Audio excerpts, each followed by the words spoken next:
And when you're in the fog of it, it's hard to imagine feeling happy before or ever feeling happy again. And then it magically lifts once you start bleeding. So a lot of these women are begging for their periods to come. Are you overwhelmed by motherhood and barely keeping your head above water? Are you confused and frustrated by how all the other moms make it look so easy? You can't figure out how to manage the chaos in your mind, your home, or your family. I get you, mama. Parenting with ADHD is hard. Here is your permission slip to let go of the Pinterest-worthy visions of organization and structure fit for everyone else. Let's do life like our brains do life, creatively, lovingly, and with all our might. When we embrace who we are and how our brains work, we can figure out how to live our lives successfully and, in turn, lead our families well. At the end of the day, we just want to be good moms. But, spoiler alert, you are already a great mom. ADHD does not mean you're doomed to be a hot mess, mama. You can rewrite your story from shame spiral to success story. And I'll be right here beside you to cheer you on. Welcome to Motherhood in ADHD. Hey there, successful mama. It's your friend Patricia Sung. Today we're chatting with Heidi Hogarth, who is an expert in premenstrual dysphoric disorder, or PMDD for short. Heidi is a naturopath and nutritionist for women with premenstrual dysphoric disorder and severe PMS. She helps women who are struggling with their premenstrual mental health to get off that emotional hormonal roller coaster, balance their bodies and minds naturally so that they can feel calm and confident, not only in themselves, but in their relationships as well. As we've been diving into this discussion about hormones recently, this topic of PMDD kept coming up. This is something that so many of us are struggling with that I knew I had to find more information to share with you. Well, as we've learned, women's hormonal health is not well researched and not well documented and not really talked about. So when I came across Heidi in another group that I was working in, I was like, oh my goodness, the answer to my prayers. Here she is, someone who truly understands what this means and how it affects us. Because as I was diving into looking into PMDD, I was heartbroken that so many women are struggling with the effects of something beyond just PMS. It's not just PMS and steroids. This is a whole another beast. This is struggle on a different level. I heard the struggle in your voice that it's beyond just having a bad day. This is a serious issue that is not being talked about. So even though Heidi is not actually very familiar with ADHD at all, in this case, it didn't matter. What mattered is that you all need some information and this woman has it. And as we got into our conversation, I started seeing so many parallels between how ADHD affects us and how PMDD affects us. I don't think this is just a coincidence. I had so many questions for Heidi that we're going to divide this episode into two parts. Today, we're talking about what is PMDD and what are the symptoms of PMDD. What should you look for if you think you might have PMDD? And also, how does it relate to postpartum? We also talked about supplements you can add and how can you talk to a doctor about getting a diagnosis and feeling confident and capable when you go into that doctor's appointment. And what to do if you get brushed off. Again, another parallel of when women go in to see a doctor about ADHD, a lot of times we get brushed off. Well, the same thing's happening here. So what can we do about it? PMDD is something that is affecting a large number of women with ADHD, so let's get started talking about this relatively new diagnosis, but clearly not relatively new in our lives. All right, mamas, let's welcome Heidi Hogarth with us today. How are you doing? Hi, I'm great. Thank you. Thanks for having me on. Well, I cannot wait to jump in here because as we started talking about this in my community, there were more and more women stepping forward saying that either they have PMDD or they're concerned about it. And when I found you, I was like, the angels are singing, somebody who truly understands it. And I want to shed some light on this because I know so many women are struggling with this and don't realize that, one, they're not the only one. And two, that this is different than PMS symptoms. They're two different things. So first, if you could just tell us a little bit about how you work with women now, and then we're going to dive in and get into what is this? So I'm a naturopath and nutritionist, And I specialize in PMDD because, like many health practitioners who specialize in things, it was a big problem for me. And there's not a lot of information and research out there, and a lot of women don't even recognize it as a disorder, and a lot of health practitioners don't recognize it as a disorder. And while I was experiencing it, it was also very little known. I didn't know myself, so I managed to manage it myself. So now I work with women with PMDD as a naturopath, mainly focusing on kind of the biochemistry of mental health, or fortifying the physical body to enhance your mental health, basically, using nutrition, herbal medicine, and holistic therapies. So let's start at the beginning. What does PMDD stand for, and how do you see it affect women's lives? So PMDD stands for premenstrual dysphoric disorder. The definition is really in the label. So dysphoria is best described as the opposite of euphoria. It's a very miserable state of existence. So PMDD differs from PMS in that it's much more severe. Some people refer to it as a PMS on steroids, but I think it kind of underestimates really what it does to people's lives.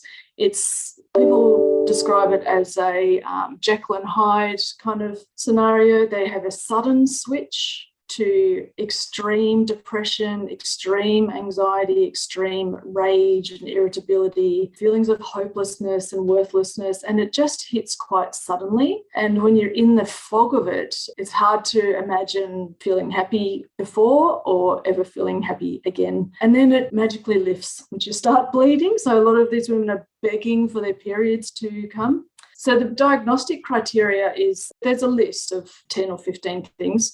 It must have one of four, which are either anxiety, depression, the irritability, or the sudden mood swings. So it must have that one. And then 5 other symptoms, like could be brain fog or lack of concentration, sleep disorders, appetite changes, things like that.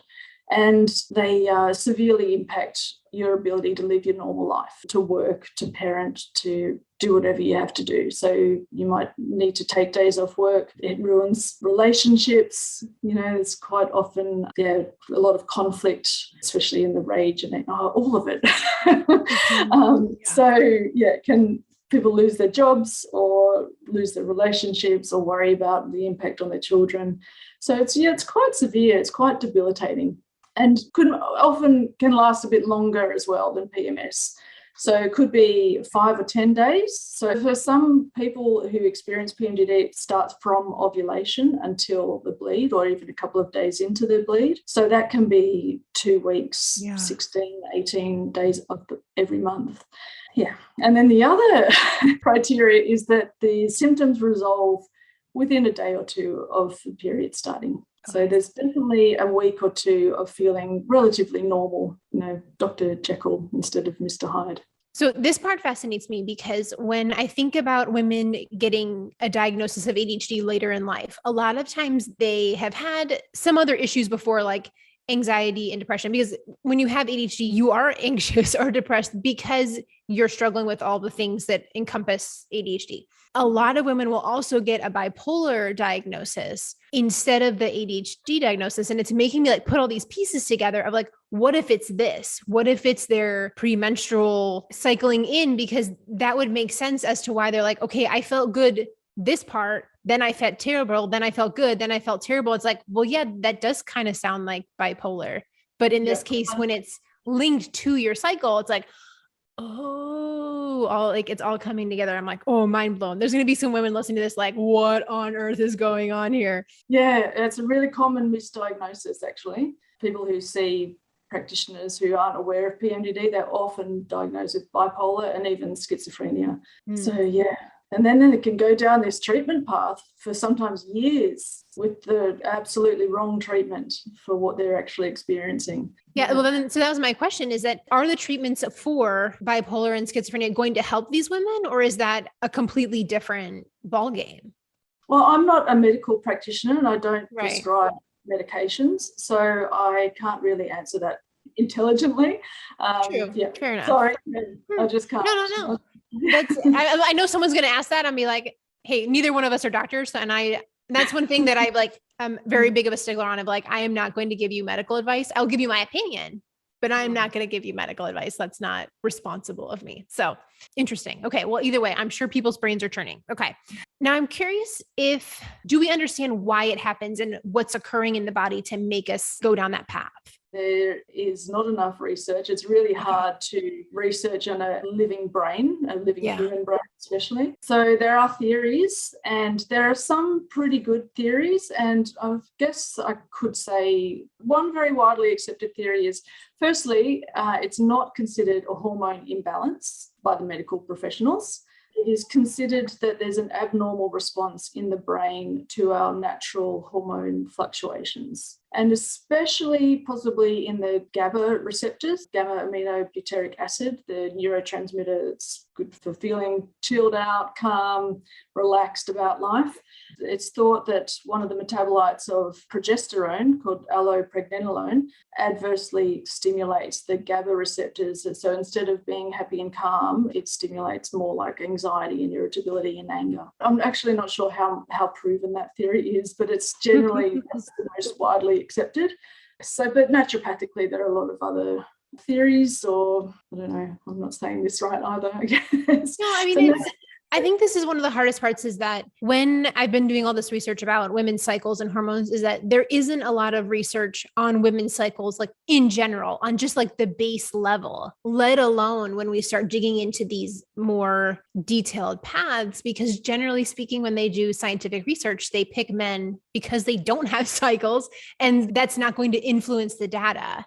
Like women's cycles will change throughout that whole month. So we're a far more volatile test subject than men who don't change much throughout the month. Yeah. I feel like it's one of those medical frontiers that just hasn't really been dived into yet. Is it dived into? I'm not sure. Like, that doesn't sound right when I said it, but like, it really just hasn't been researched well yet. And at this point, like, this is part of why I wanted to do this podcast, is just to like bring awareness to it, because it's a newer diagnosis and it's not well researched, but there are still women suffering from this. And like, when I was looking into it, it said, I think it was in the Cleveland Clinic, where up to 10% of women are struggling with this. And yet we're barely talking about it. Yeah, the figures, yes, it can be up to 10%. I've had so many, but from the main organization, who is called the International Association of Premenstrual Disorders, they go with the figure of 5 to 8%. But I've seen up to 12%. But worse than that is that 90% of those people who are suffering go undiagnosed. You know, it's so common to people who haven't heard of it. Often when I introduce myself as a naturopath who specialises in PMDD, I say, have you heard of that? Do you know what I'm talking about? So half the time, at least, I have to explain what's PMDD before I can explain what I can do about it. Like you said, it's not a lot of research. It's getting better now, and I am hearing more theories about genetic influences. And naturopathically, like, it's a holistic discipline. So we treat the whole person, not the disease or the set of symptoms that come in. So it kind of doesn't matter what they come to be with, you know. Yes. So there are lots of kind of ways that I see how the physical body influences the mental health and hormonal health and all of that. I think medicine can sometimes be limited in that way. I mean, even in terms of whether it's a hormone imbalance or not, you know, the parameters of what's normal in terms of what your hormone level should be are huge, really, really wide. And they don't really either consider the balance between progesterone and estrogen, which I think is really important. It's common to see estrogen dominance and low progesterone, like one or the other. So I think actually low progesterone is a bigger problem than high estrogen, but at least to a relative estrogen dominance, because the progesterone's low, so that's where the ratio comes in. So even though the bloods come back normal, you know, you see that so often, but my blood's normal, my doctor says my bloods are normal, and he or she doesn't have anything to offer me. Or there's the two options. It's the red pill or the blue pill. It's hormonal therapy, birth control pill, or an implant, or a Mirena, or those kinds of things, or it's an antidepressant most of the time, one or the other. Like, on a personal note, I was in the last year diagnosed with mold toxicity, and it's had a huge effect on my hormone level. So I'm like, ooh, yes. Like, personally, I've been like doing a lot of research on that. I'm like, oh, like this, you're right. Medicine there's a very wide value of acceptance, but what might be acceptable for one person is not acceptable for someone else. And digging into those numbers and how they relate to each other makes a huge difference when you start getting into the nitty gritty. But yeah, on the surface level, it's like, oh, you look fine. Yeah. Like, well, clearly I'm not fine. Hey, Mama, have you been over to my website and grabbed any of the free ADHD resources I've got? You can make your mornings more peaceful, overcome time blindness hurdles, learn ways to treat your ADHD beyond the obvious medication option, or grab a copy of all of my favorite ADHD resources on one page. You can snag these all on my website at patriciasung.com/resources, and I'll email you the PDF or the video. Now, don't go putting in your spammy junk email, okay? I'm not going to send you junk.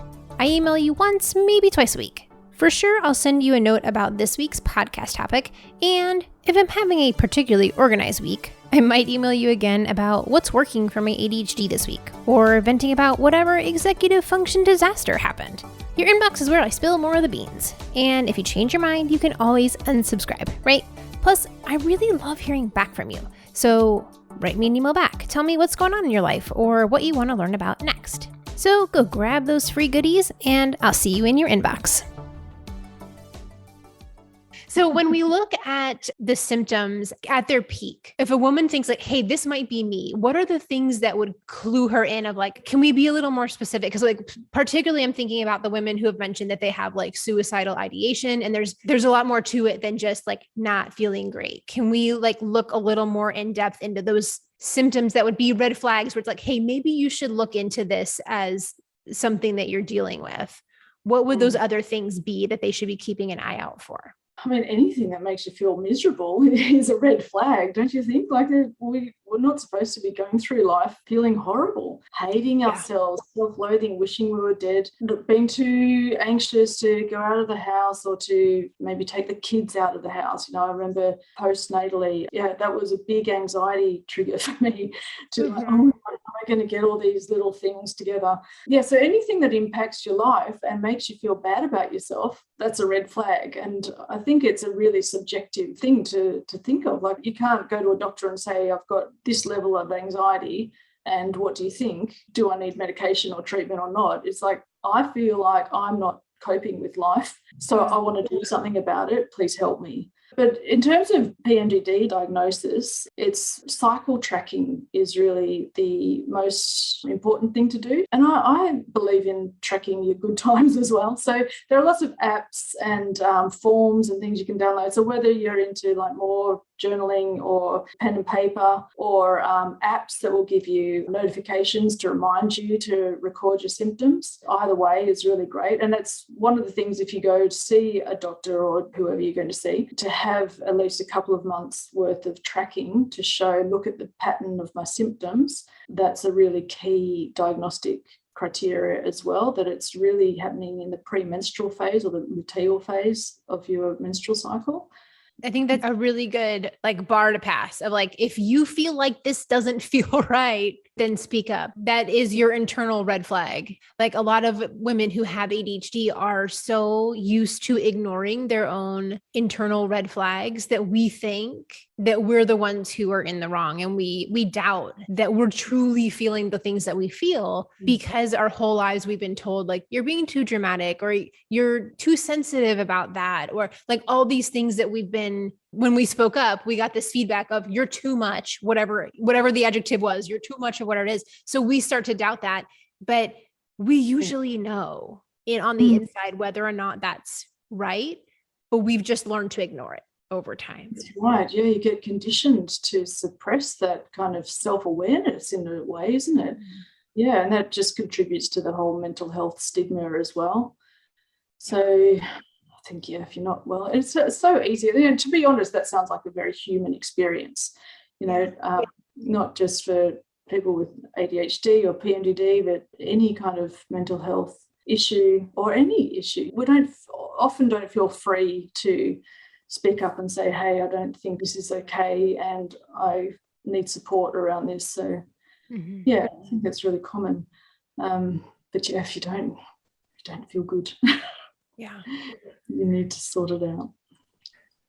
I guess like on that note, when we think about being willing to speak up, especially when women are dealing with these really big red flags where it's like, I'm afraid to say that I have suicidal thoughts because what if they then report me to CPS and want to take my kids? Like we go down that anxiety panic spiral. How do we go into an appointment with a professional and say, like, here's what I'm dealing with, and approach that conversation in a way that we would feel heard in what we're saying? That can be a big problem of being dismissed by medical professionals or health professionals. I shouldn't, I'm not demonizing the medical profession. Like, I think they're amazing and we can't do without them, but it is sadly common that they do only have the 10 minutes to speak to their patients, and it's not too long to go into it, and they need to know a lot of stuff about a lot of different conditions, and PMDD, for example, isn't well known. So they are people who go in to their doctors and say, I'm having a big problem premenstrually and I really want to end my life or wish I wasn't here, they can be dismissed. Oh, it's just PMS. Everybody has this. Don't worry about it. Yeah, have the pill or whatever. So going in, you really have to be an advocate for yourself. There's some great resources on that website I mentioned before of the International Association of Premenstrual Disorders. So it's IAP. Oh my God. I'll let you know. You can put it in the show notes. Yes, I'll put in the show notes. The International Association of Premenstrual Disorders, right? PMD. I always want to say IMPMD. We'll put it in the show notes. But I'm like, there's Association of Premenstrual Disorder. Who would even know? I'm like, brilliant. It's a voluntary organization, but they have a huge amount of resources for anyone who suspects that they might have PMDD. Or there's another version of PMDD, it's called PME, premenstrual exacerbation. So that's when you might have anxiety, depression, something like that all the time, but it gets a lot worse during your premenstrual phase. So they are kind of treated a little bit differently. And that's one of the reasons that it's really good to track your cycle. Anyway, on their website, they have a page of resources, and one of them is an appointment sheet.